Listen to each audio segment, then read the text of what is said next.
day Jesus will call my name. As days go by, oh, I don't stay the same. I wanna get so close to Him. There's no big change on that day. My Jesus will call my name. One day Jesus will call my name. Welcome to the Voice of the Father series. My name is Uncle Fello. Today we continue with the series. Today we are looking at after courtship. After courtship. So during courtship, we are going to discuss things that matters to be done after courtship. Because after courtship is when you get married and start a living. So when you're in courtship, the book of Songs of Solomon will be helpful for you because it talks about how to speak to your girl out there. So in chapter 3 it says, on my bed by night I sought him whom by my soul loves. I sought him but found him not. I will rise now and go about the city in the streets and in the squares. I will seek him whom my soul loves. I sought him but found him not. The watchmen found me as they went about in the city. Have you seen him whom my soul loves? Scarcely had I passed them when I found him whom my soul loves. I held him and would not let him go until I had brought him into my mother's house and into the chamber of her who conceived me. In other words, when you find your lover one, you need to show them to your parents. You need to invite them to your home and introduce them to your parents, because there's a warning here. He says, I adjure you, my beloved, by the gazelles of the doors of their field, that you not stir up or awaken love and it until it pleases. And oh my God, you should not awaken or stir up love until it pleases. So those are the words that you need to know. You need not awaken love, because love comes after marriage, because you're given the authority to do what you want with your girl after marriage. Praise be to God. So in chapter 4, it talks about words you can use to woo your girl. It says, behold, you are beautiful, my love. Behold, you are beautiful. Your eyes are doves behind your veil. Your hair is like a flock of goats leaping down the slopes of Gilead. Your teeth are like a flock of shorn ewes that have come up from the washing, all of which bear twins, and not one among them has lost its young. Your lips are like the scarlet red, and your mouth is lovely.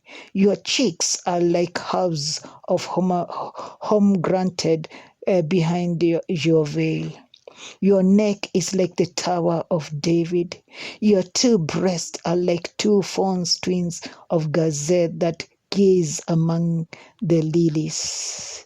Until the day breathes and the shadow flee, I'll go away to the mountain of myrrh and hill of frankincense. Those are some words that you can use to lure your girl. But for today, I want us to conclude courtship period with these statements. Things that is a must for you to prepare in that day. The first thing you need to do as people who want to get married is go to a test, to the laboratory, ask those doctors to test you of AIDS. So when the test is done and the results are out, take those results to the pastor and tell the pastor, we are not sick, we are whole. Because some people were tested and were found they were HIV, AIDS, and this caused havoc in marriage. So test is a must before you continue with the courtship. Now, the second thing you need to know is that you need to visit pastor who summons you with some words of encouragement, and the things will introduce you to things you need to know concerning marriage. So in these things you need to know is that after marriage, where will you go? It's not a must you go to a hotel. No. If you don't have enough money, you can do it at home. But the question is, do you have the things that are required for that thing?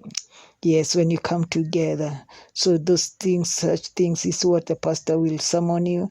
And most of all, above all, is to make you prepared for the unpredictable.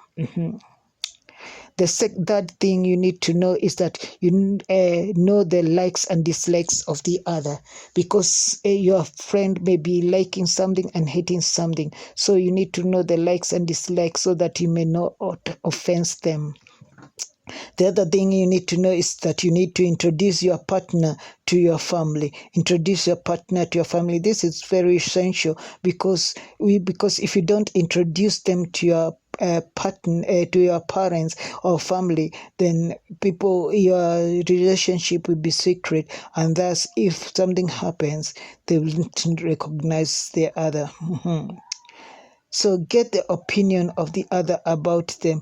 In other words, get the opinion of others about them. In other words, you need to ask whatever people speak about your partner you want to marry, that person you want to marry.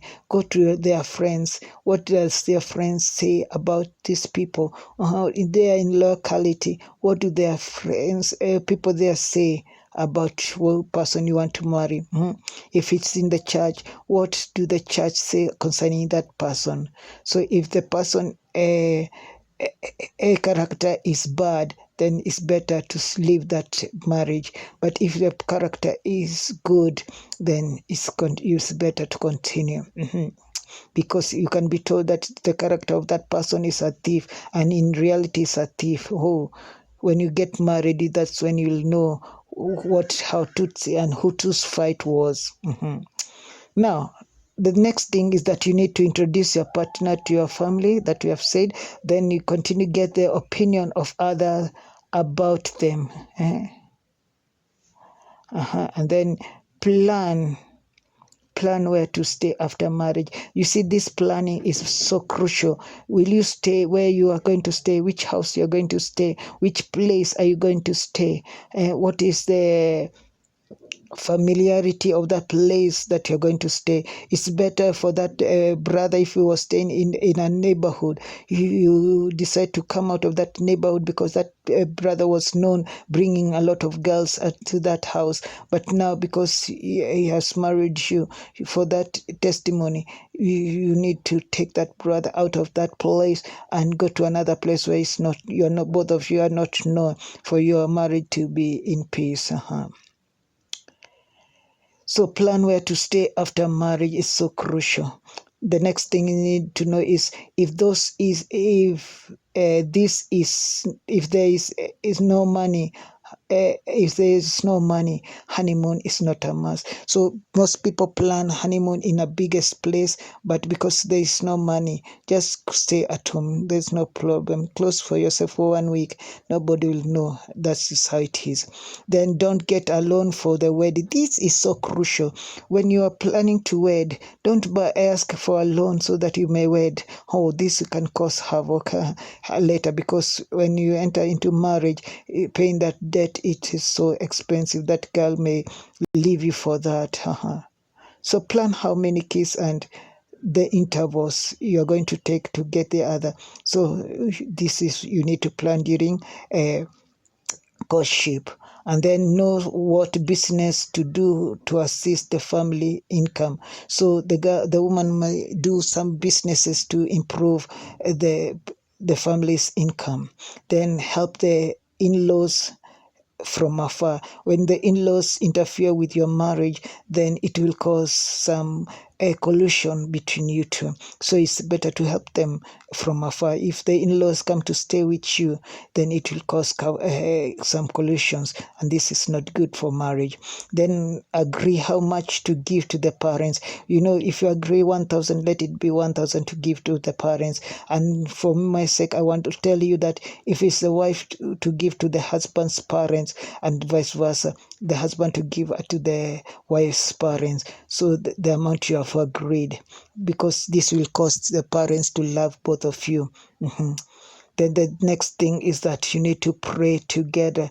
When you pray together, you build your family together, and God intervenes in your case. Whatever problems you may be going through, He'll make you to overcome in Jesus' name. Then it's good for both of you to take a walk outside, because when you take a walk together, you will find yourself talking a lot with your partner, and this will cause you to make you happy, and it will cause you to be glad that all is well. But when you are not talking together, oh my God, may the Lord have mercy. Oh yes. So this another way of talking together is by walking together. You'll find yourself talking a lot. Then avoid friends coming in between you. In other words, avoid bad company. So these companies, you need to avoid them as soon as possible, because when these friends comes in between you, it will cause havoc into your family. And then don't drink alcohol. Yes, for those who are drinking, please ask God to help you to overcome to drink it, because alcohol brings division. You can be drunk and then you forget to come in home, and this will cause the wife to be worried about you, or vice versa. Then be open with each other. The income you have received, and plan it together. You need to plan what you have received, because when you don't plan what you have received, then it will cause some of you to use their own plan for their own money without the other knowing, and this will cause division in the family. May the Lord have mercy. And then lastly, avoid doing things in secret. So you need to avoid doing things in secret, because when you do things in secret, they say that hidden manna tastes good than the open than anything else. But when it is the secret is known, then it will bring a divorce and other bad things. So to avoid all that, then make sure all things are open. Work together for good. May you work together, help or be open to each other, because life determines the basis of your marriage. May the Lord bless you. Until next time, God bless you.